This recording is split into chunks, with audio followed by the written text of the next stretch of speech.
Vamos observar e onde convir, lá no livro de Crônicas. Se puder, por favor, abre a sua Bíblia. Segundo livro das Crônicas dos Reis, no capítulo de número 29, o primeiro versículo diz: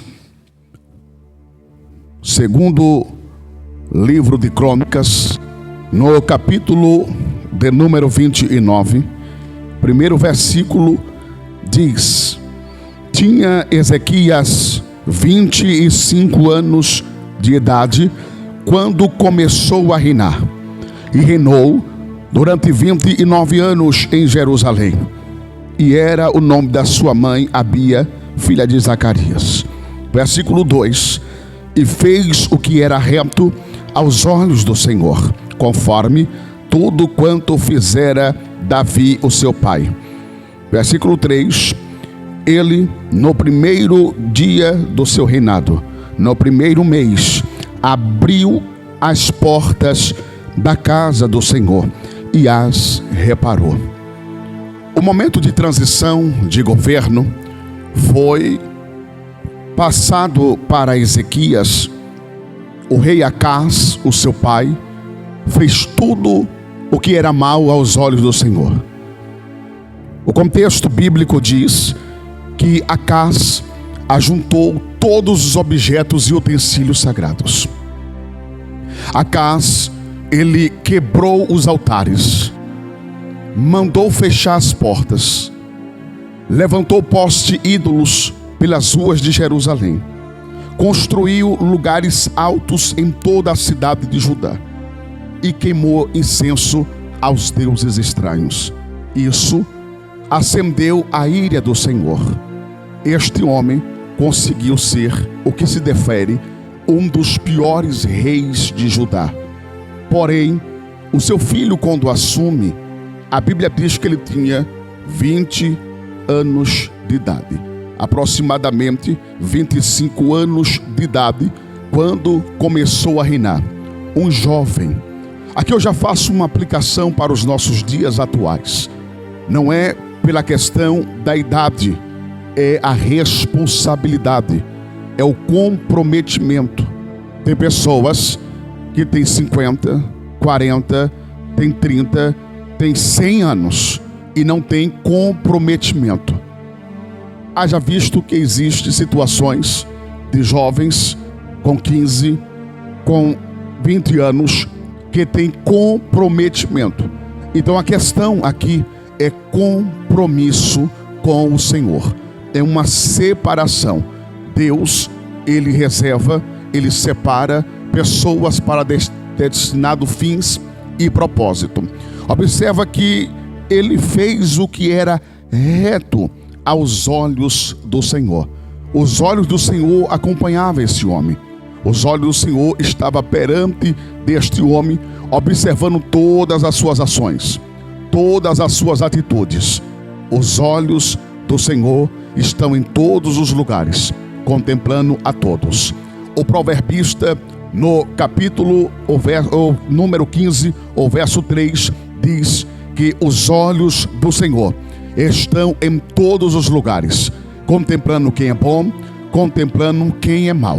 Então não adianta fazer cara de brisa, não adianta pensar que o líder não está vendo, o pastor não está vendo, o pai, a mãe não está vendo, porque Deus está vendo. Deste olhar ninguém escapa. Este olhar é como chama que é de fogo. Ele vê tudo e todo ao mesmo tempo. Então Deus estava vendo as atitudes de Ezequias. Qual foram as atitudes de Ezequias? No primeiro mês, no primeiro dia, no primeiro ano, ele fez o quê? Abriu a porta da casa do Senhor. Ele abriu a igreja. O sistema, a situação estava tão caótica que a igreja estava fechada. A situação era que a igreja estava fechada. Porém, este homem, quando assumiu o reinado, ele foi, abriu a casa do Senhor, porque ele compreendeu que era impossível governar. Era impossível executar o plano do Senhor, colocar em ação o propósito que Deus colocou no seu coração, com a porta da igreja fechada. Para uma aplicação para os nossos dias atuais, a porta da igreja hoje não se consiste apenas no templo ou espaço físico, ela está no seu coração. É impossível fazer a vontade de Deus com o coração fechado, amargurado, angustiado. É necessário que haja uma reparação. Por quê, pregador? Nós somos igreja, nós somos templo, morada do Espírito Santo de Deus. Então, nesta manhã, se alegre, você está num culto, não estamos em um culto fúnebre, ninguém morreu. E se tivesse morrido, estaremos dando glória a Deus, aleluia, porque partiu para as manhãs celestiais. Se eu fosse você, eu alegrava o coração, porque esta manhã é manhã de restaurar o altar. O Senhor vai entrar no nosso coração e vai fazer uma reforma. É manhã de reforma, mudança, transformação. Vamos adquirir, vamos tomar posse do propósito que Deus determinou para nós, assim como ele fez de Esther. Esther era uma judia, uma menina que era escrava, porém os olhos do Senhor acompanhou a Esther desde o começo até o último dia da sua vida, e quis Deus dá o livramento para o povo de Israel, para o judeu, através de uma menina escrava. Deus está reservando você para um propósito específico. Não sei aonde Deus vai te colocar, não sei aonde será o seu lugar de atuação, se na escola, na faculdade, no seu trabalho ou até mesmo na congregação local. Deus, ele tem o controle de tudo e de todo. O tema da revista central é: Deus governa o mundo e Deus também cuida da família. A sua família está sendo cuidada por Deus. A sua casa está sendo cuidada por Deus. Então não se preocupe, faça o que é reto aos olhos do Senhor. Oh, glórias a Deus. A segunda atitude deste homem foi purificar o templo. Eu li para você capítulo 29, versículo 3, o momento que ele abriu a porta da casa do Senhor, porque era impossível governar, por mais que ele era a maior autoridade constituída em Judá. Ele era o maior governante, o líder máximo, pois sentava no trono, tinha uma coroa, um cedro na sua mão, mas ele compreendeu que era impossível reinar, governar, se o Rei dos Reis, o Senhor dos Senhores, não estivesse no centro de tudo e de todos. Oh, glórias a Deus. Escola Bíblica da Glória?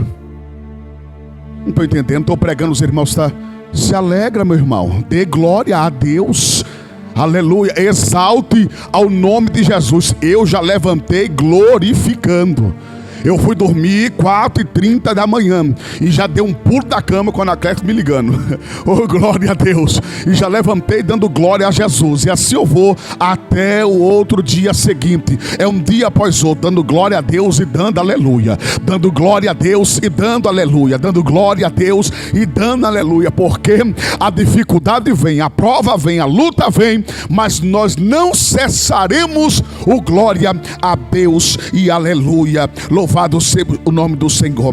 Ele também chamou os levitas, versículo 16, ali do capítulo 29, chamou os levitas para poder purificar. O ambiente estava sujo, o ambiente estava corrompido.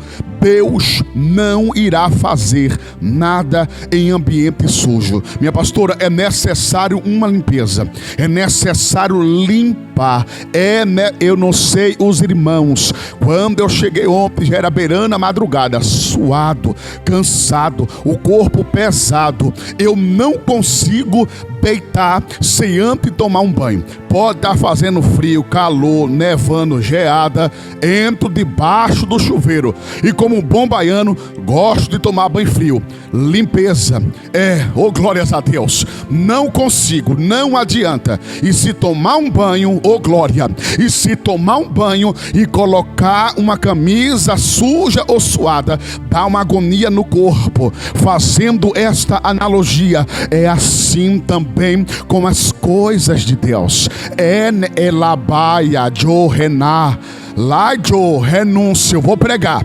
É necessário fazer uma limpeza. Tem que deixar limpo, tem que deixar tudo organizado, porque as coisas de Deus é organizada.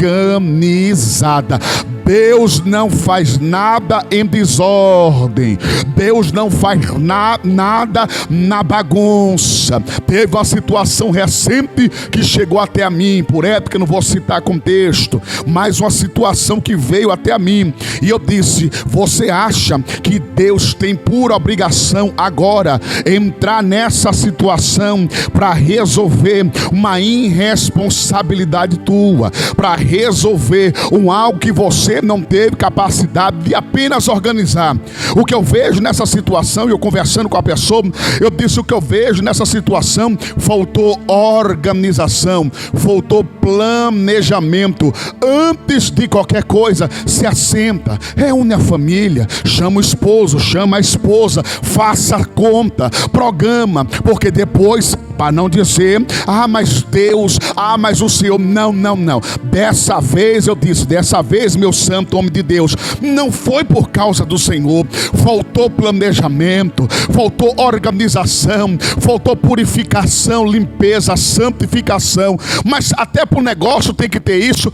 Tem, até para um negócio tem que ter. Eu recebi um convite para sair lá de Salvador, na Bahia, para ir até o Rio de Janeiro, Cachoeira de Macacus, para um culto. E quando eu cheguei lá, eu me espantei, porque o culto era dentro de uma loja. Eu disse: agendaram o pregador para um culto dentro da loja? E quem me agendou disse: sim, aqui é uma loja, porém, antes de abrir as portas, isso aqui vai ser uma casa de oração. Vamos orar. Colocou todo mundo para orar, do funcionário, os empresários, e cultuou ao Senhor. O dono da empresa só abriu a loja depois do primeiro culto que foi celebrado dentro daquela casa. Para resultado, aquele homem já tem mais de 50 franquias, não só no Rio de Janeiro, como também em Minas Gerais, Bahia. É quando você entende que a prioridade é Deus. Glórias a Deus. A prioridade é o reino dos céus. Buscai primeiro o reino dos céus, e as demais coisas serão acrescentadas. Busca o reino, busca as coisas de Deus. Ezequias entendeu que não poderia reinar sem antes fazer uma limpeza, sem antes fazer uma faxina, sem antes limpar o altar. Glória. Chamou os levitas. Os levitas na época aqui, ele tinha por obrigação ajudar o ofício do sacerdócio, ajudar a liderar, a trazer a presença de Deus, a conduzir a presença de Deus até o povo. Era mais ou menos assim, segundo a tradição lá do Oriente Médio, quando aqueles homens, o rei que vinha da batalha, que vinha cansado, muitos daqueles homens vinham com sangue nas mãos, muitos daqueles homens estavam cansados, outros perderam seus familiares, maridos estavam chorando pela perca dos seus filhos, pais chorando pela perca dos seus filhos, mulheres chorando pelos seus maridos, viúvas. Porém, quem estava logo na entrada da cidade era os levitas. Os levitas ficavam ali tocando, dedilhando a sua harpa, tocando os seus instrumentos, porque o louvor acalmava a alma daqueles homens. Então, o papel do sacerdote, o papel dos levitas era de conduzir, atrair a presença de Deus. Ezequias entendeu: não podemos de forma alguma manter porta fechada e altar sujo. Deixa eu fazer uma aplicação para você. Período de pandemia. Fechou a porta da igreja. Período de pandemia. Não podemos cultuar. Era só por um telefone, uma live. Pós-pandemia, porta da igreja se abriu. Todo mundo retornou. Mas viemos com muitas sujeiras. Trouxemos algumas atrofias. Trouxemos alguns maus costumes. Pregador, ficamos de pandemia 1 ano, 1 ano e meio, 2 anos. Tem crente que está aqui na igreja agora. Quando sai por essa porta e vai para casa, só Deus sabe o que faz. Imagine, isso é para nós, igreja. É nós, igreja do Senhor. Imagine quase 2 anos dentro de casa. Irmãos, a limpeza precisa ser feita diariamente. A manutenção precisa ser feita diariamente. Assim somos nós. Todos os dias precisamos limpar o nosso altar. Gostei do aleluia e do glória a Deus. É um pouquinho de sujeira hoje. É uma coisinha que não tem nada a ver amanhã. Porque não vai logo de vez. É um pouquinho aqui hoje. Olha uma coisa amanhã. Jovens, veja um negocinho aqui hoje. Olha uma coisinha aqui amanhã. Coloca uma coisinha aqui hoje. Não tem nada a ver. É moda. É a vibe do momento. Faz aqui hoje, faz amanhã. Quando observar o tanto de tralha que já está na vida espiritual. Aí esses dias eu me perguntei. Falei, rapaz, estou pregando até em festa de boneca. Tá me convidando, estou pregando. Prego dali, prego de cá, prego dali, prego de cá. O que está acontecendo com a igreja? O que está acontecendo com os irmãos? Estudo, me dedico, oro, jejum, consagro, faço a minha parte. Mas pregador não faz mágica, não. Pregador não faz. A igreja precisa estar com o coração limpo. A igreja precisa estar voltado. A igreja precisa estar em um estado de comoção. Aí esses dias, sabe onde eu fui pregar? Na Parede Preta, como nós pentecostais batemos, né? Naquela igreja que tem um tambor no meio. Do chocho, que chama chocho. Rapaz, com 3 minutos de mensagem, tinha lágrimas, tinha quebrantamento. Irmãos, tinha pessoas no chão, ruivava, gritava, a palavra entrava, penetrava o coração e trazia uma comoção. Aí nós, Assembleia de Deus, que ostentamos o símbolo do Belém, casa do pão, os irmãos estão passando por um período difícil. Os irmãos precisam entender a limpeza, a manutenção do templo, do Espírito Santo. Precisamos entender que a igreja está vivendo os últimos momentos na face dessa terra, e o próprio Senhor Jesus Cristo disse que nos últimos dias seria encontrado fé em toda a terra. Então deixa eu te dizer, vem o momento da frieza, da escassez espiritual, vem o momento dos conflitos internos, interior, mas nós não podemos nos deixar levar pelo momento, pela circunstância. É necessário se levantar e fazer uma reforma, e fazer uma mudança. Ezequias fez isso, chamou os levitas, chamou o sacerdote e começou a limpar, fez uma limpeza geral, estabeleceu o culto.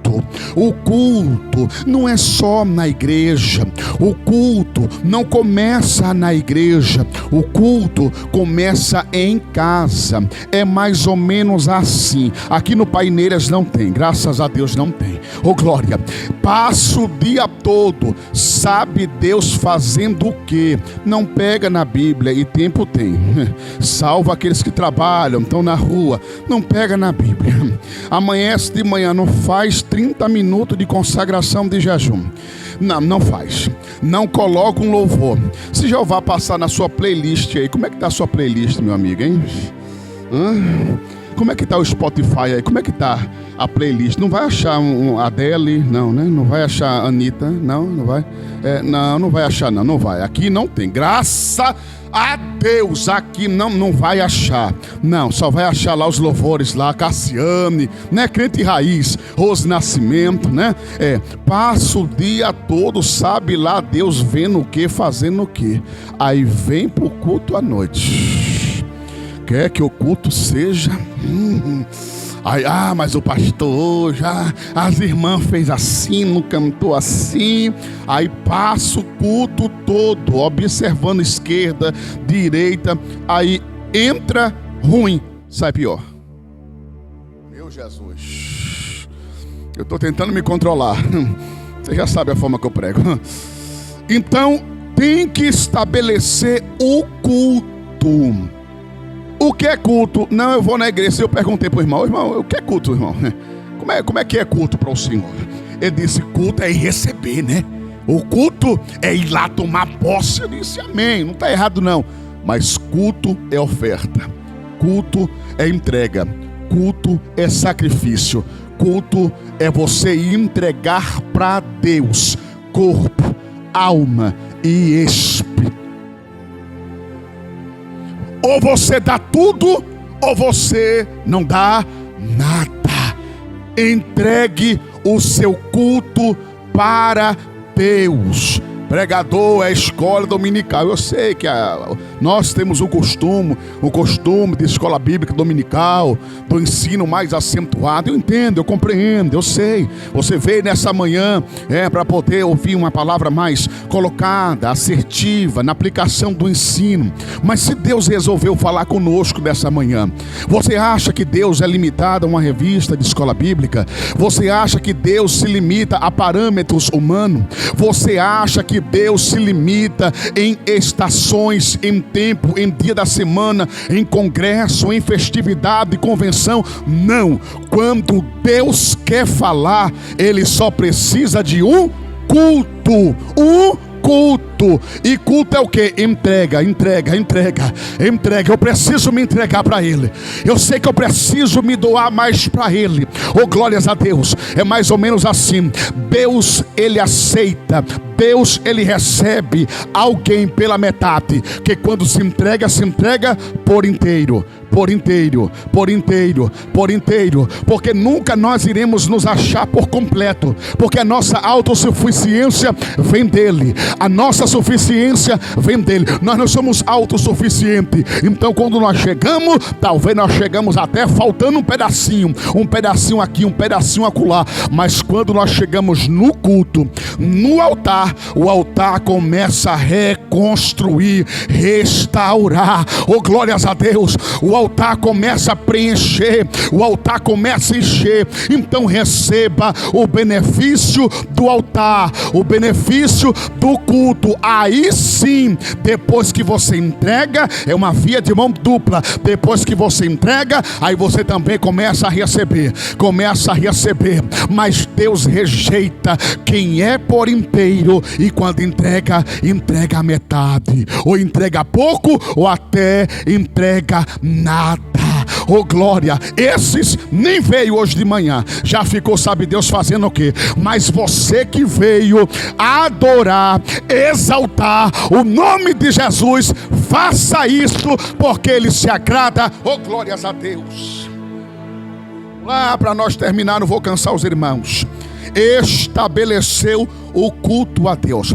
Depois disso, no versículo de número 1 do capítulo 30, ele começou a convidar o povo. Era mais ou menos assim. O culto voltou. Oh glória, a adoração voltou. Nós estamos cultuando, nós estamos exaltando a Deus. A porta da igreja está aberta. Venha cultuar, venha adorar o Rei dos Reis, venha adorar o Senhor dos Senhores. Começou a chamar os crentes para poder voltar para a igreja. Estava todo mundo dentro de casa, estava todo mundo acomodado, estava todo mundo estagnado, parado, mas agora voltou a cultuar. Oh glória, agora voltou a dar glória ao nome do Senhor. Depois disso aconteceu algo interessante. A Páscoa voltou a ser celebrada. Para nós, no dia de hoje, a Páscoa é o culto de memorial, a Santa Ceia do Senhor. Para eles era o dia de celebrar a libertação, era o dia de celebrar o livramento que o Senhor deu ao povo hebreu lá do Egito. Sim, quando Deus tirou o povo lá da escravatura do Egito, das mãos de Faraó. Então até isso, o povo não estava mais celebrando a Páscoa, não tinha Santa Ceia. Uma certa vez eu arrumei uma briga, porque a direção do ministério disse assim: é dia das mães e é Santa Ceia. Aí falou para mim assim: se você quiser fechar a igreja e mandar os irmãos ficar com a família, amém. Mas eu disse: é Santa Ceia. Aí a administração disse assim: mas é dia das mães. Quer ver coisa? Você arrumar problema? Seja alguém de opinião, seja alguém crente, entenda os valores e os princípios. Os desviados não vão gostar. Eu disse assim, com todo respeito aos familiares: amo cada um deles e as vossas respectivas famílias. Minha mãe, para mim, abaixo de Jesus, não tem filho, não tem mulher. Manhinha é sagrada, porque só Deus sabe o que manhã passou para o negão estar aqui hoje. Então, gosto demais de sentar com a família, almoçar. Mas eu faço isso, eu não preciso do segundo, é o segundo domingo de maio, Anacleta? Segundo domingo de maio, né? A mamãe é. Eu não preciso de apenas um segundo domingo de maio para sentar com manhinha e dar um bibelô para ela, uma caneca. Que coisa feia esse negócio. Não dê caneca, mamãe, não. Não, uma canequinha. Não, nada, não tem condição de uma canequinha. Dá uma toalhinha. Mas eu não preciso apenas uma data comemorativa para dizer: manhinha, eu te amo. Se você pegar meu celular, você vai ver. Ontem eu mandei 3 e pouca da manhã. Manhinha, cadê tu? Manhã, te amo, vou nega. Eu tenho um chamego com manhinha. Coisa boa é quando nós temos a manhinha para poder ainda gozar, né? Glória a Deus. Porém, foi-me dado a ordem e disseram: fecha a igreja. Eu disse: não vou fechar, é Santa Ceia. Santa Ceia do Senhor. Santa Ceia do Senhor. Não é Santa Ceia da mãe nem do pai, é do Senhor. Arrumei briga, arrumei problema. Pois bem, naquele mesmo ano, mandaram eu vir embora da onde eu estava, pastoreando o campo, lá em Minas Gerais, porque eu não quis fechar a igreja no dia de Santa Ceia. Irmãos, era 9 da manhã o culto, 11 horas e terminávamos o culto. Fazia a ceia, todo mundo tranquilo, depois ia para casa, que eu quero acreditar que nesse dia não pode nem deixar a mãe cozinhar. Pegava a manhinha, levava para o restaurante e comia em comunhão com Deus, com Jesus. É mais ou menos assim para você entender. Quando tudo isso foi estabelecido, observa que o texto lá em Isaías, por isso que eu fiz questão de ler para você lá em Isaías, depois que tudo isso foi estabelecido, exatamente neste mesmo tempo, exatamente neste mesmo momento que tudo isso acontecia, se levantou Senaqueribe, o rei dos assírios. Enquanto estava tudo parado, estava bom e obrigado. É mais ou menos assim. Tá parado, tá nem aí para ceia, tá nem aí para culto, tá nem aí para trabalho, tá nem aí para EBD, para nada. Tá tudo bem e obrigado.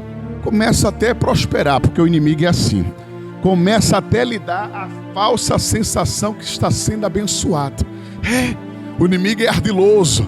Aí o crente que não vigia, todo convencido, diz: ué, estou prosperando, a empresa está indo bem, o casamento está, né? Tudo maquiado, mas está indo bem. Então ele tem aquela sensação que ele está fazendo a coisa certa. Mas a partir do momento que se posicionou, a partir do momento que abriu a porta do coração, o altar, restaurou, limpou, purificou, começou agora a estabelecer um culto ao Senhor, começou agora a colocar as coisas nos lugares, fez a limpeza, começou agora a cultuar, a fazer a vontade de Deus, entrou no propósito. Aí o capeta se levanta. Por quê? Por que se levantou? Mas logo agora que eu estava fazendo a obra, logo agora que eu estou na frente do trabalho. Sim, agora você está na frente do trabalho do Senhor, porque talvez você estava na frente da vontade do inimigo. Você entende? Porque não pode agradar dois deuses. Há de agradar um e desagradar outro. Então é isso que nós precisamos entender. Quando nós passamos a fazer a vontade de Deus, Senaqueribe vai se levantar. Porque uma das coisas que Ezequias fez: não vamos mais nos misturar. Senaqueribe e os assírios é uma coisa, aqui Judá, Jerusalém é totalmente outra. Mas o seu pai Acais, pois bem, foi painho, não sou eu. Aqui é diferente. Aqui Jeová já desceu o prumo, aqui Jeová já consertou o altar, aqui Elé, Joré. Ai, meu Jesus Cristo, aqui nós somos crente. Mas congregação B, congregação A, irmãos, é aqui que precisa dar conta. Quem é A, B é lá. Você não pode medir a sua casa com a casa alheia. Quem quiser fazer, faça. Quem quiser ir, vá. Eu não vou, eu não faço o que todo mundo está fazendo. Então esta manhã é manhã de nós entendermos qual é a vontade de Deus. Jesus Cristo, oh glórias a Deus. Aí o inimigo não gostou, ficou dodói, se levantou. Primeira coisa que fez, mandou uma carta. E a carta foi: você está confiando em quem? Qual é a confiança? Rabi Zequer, faz o seguinte: leva essa carta, deixa eu mostrar para esse desavisado. Manda uma carta, faz o seguinte: mande até o mapeamento das regiões que nós tomamos, das cidades que nós sitiamos, e diga para ele que nós já estamos na porta da casa dele, e desse ataque aqui dificilmente ele vai escapar. Esta era a estratégia de Senaqueribe. Mas eu fico imaginando Jeová do céu dizendo: desavisado, você não sabe a reforma que meu filho fez, você não sabe que meu filho, enquanto muitos estavam aí ao bel prazer, a própria sorte, Ezequias não. Ezequias tomou algumas medidas fora do âmbito espiritual. Ezequias começou a tomar algumas medidas. Por quê, pregador? Porque não é apenas o espiritual. Nós somos 100% espírito, mas também somos 100% carne. Não adianta só ser espiritual. Jesus Cristo, o próprio Jesus Cristo, ele diz: temos que orar e temos que o quê? Vigiar. Temos que vigiar e temos que o quê? Temos que orar. Orar e vigiar, vigiar e orar. Porque na verdade o espírito está pronto, mas a carne fraca, a carne falha, a carne engana, a carne sorrateira. Ô carne maldita, Jesus, queima esta carne pelo amor de Deus. Então Ezequias tomou algumas medidas. Qual foi as medidas? Tapou todos os poços ao redor. Ele foi de forma estratégica. Sabia que Senaqueribe ia sitiar, sabia que Senaqueribe ia trazer o caos, a ruína. O que ele fez? Mandou fechar todos os postos. Porque ele não ia facilitar para o inimigo, ele não podia facilitar. Irmão, se você tem condições de dificultar o inimigo, dificulte. Eu ouvia muito, sabe como, minha pastora? Era mais ou menos assim. Ah, porque o diabo fez uma reunião, né, lá no inferno. Reuniu o capeta master, reuniu o capeta blaster, né? Reuniu toda a capetada para poder parar aquela igreja, para poder parar aquele irmão. Hoje nem reunião tem, o diabo já vem. Já conhece. Já sabe. Porta aberta. Pode tudo, faz tudo. Não tem mais controle, não tem mais domínio. Então o diabo nem se preocupa mais em fazer reunião. Já vem logo, destrói, humilha. E sabe o que mais me dói? Sabe o que mais me machuca? Antigamente Satanás tirava e colocava onde? No mundo. Pra quê? Pra dizer, ó lá, ó, tava na presença. Ó lá, ó, tava cantando, tava pregando. Ele fazia isso. Mas hoje, ele deixa onde? Dentro da igreja. Não sou tão velho, fiz 40 anos, mas eu ainda acompanhei uma época que quando acontecia uma situação de pecado, quando acontecia uma exclusão, porque na época dava exclusão de membro. Hoje teve uma situação que o membro foi excluído. Na verdade nem excluído foi, ele foi disciplinado. E o pastor, como de costume, que hoje nem pode mais. Antigamente falava assim, fulano pecou. Não falava no microfone. Falava, o pecado de qual foi esse? Não era para exposição, era para poder orar pela fraqueza. Hoje, processo. Pastores sendo processados, porque não pode mais fazer exposição de pecado. Pecado hoje trata ali dentro do gabinete, e muitos passam até a mão na cabeça. Rapaz, isso aqui dá um problema, não pode nem pregar mais. Se pregar um negócio desse, irmão, isso dá um problema. Então eu ainda vim desse período lá atrás, aonde fazia um tratamento, aonde tinha a disciplina, tirava do grupo, não cantava. Não, hoje não pode. Hoje não pode fazer isso. Oh, glórias a Deus. Hoje não pode mais estudar processo. Pastor pode ser processado. Defamação, calúnia, é mais ou menos assim. Então antigamente tinha esse negócio que o diabo ia fazer reunião para poder tirar, para poder acabar. Hoje não. Ele nem joga lá no mundo para poder humilhar, porque o mundo já é dele. Deixa dentro da igreja aos nossos olhos. E ele está dando uma na nossa cara. E muitas das vezes você tem que olhar e fazer vista grossa. Aí fala assim, Deus não envergonha ninguém. Cuidado. Cuidado. Tem uma situação na série. Vou na minha casa, vou falar da casa. Vou na minha casa. Uma situação que o pastor de forma bem inocente. Nosso pastor recebi assim. Eu não quero os jovens lá na galeria. Seu lugar aqui.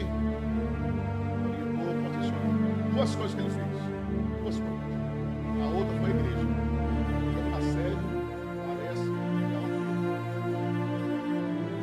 Não quero ninguém conversando. Ajoelho e ora. O pastor da igreja falou. Eu poderia falar, mas foi o congregacional. O pastor da sede. E eu vou mais longe. Se José Wellington Bezerra da Costa vir falar, no outro dia eu deixo fazer. Agora eu quero avivamento. Quer nada, rapaz. Não quer nada. Não obedece uma coisa simples. Aí vou resumir o conchavo. Aí teve o culto, salvo engano, acho que foi um culto festivo, teve uns sorteios. O pastor sorteou. Fez lá uma brincadeira com os jovens lá, os adolescentes.